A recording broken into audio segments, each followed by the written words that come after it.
Welcome to studio in Telugu. నైరుతి బంగాళాఖాతంలో ఏర్పడిన అల్పపీడనం తుఫాన్గా మారే అవకాశం ఉందని వాతావరణ కేంద్రం అధికారులు చెబుతున్నారు.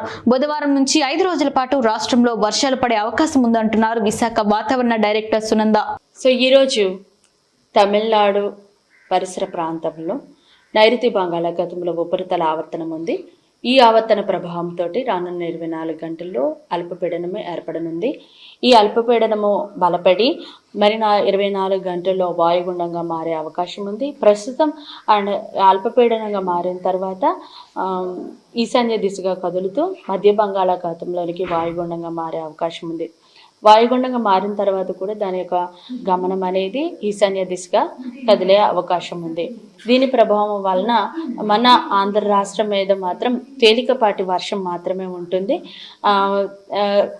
ఎప్పుడైతే పొడి వాతావరణం ఉంటుందో మనకి టెంపరేచర్స్ మళ్ళీ గ్రాడ్యువల్గా పెరుగుతాయి. ఇప్పటి వరకు కూడా 37, 38 అలా టెంపరేచర్స్ రికార్డ్ అయిన పరిస్థితులు ఉన్న మన ఆంధ్ర రాష్ట్రంలో మరి 2 రోజుల్లో ఏంటంటే టెంపరేచర్స్ పెరుగుతాయి. ఈవెన్ మోర్ దెన్ 40కి అరౌండ్ వచ్చే అవకాశాలు కూడా ఉన్నాయి.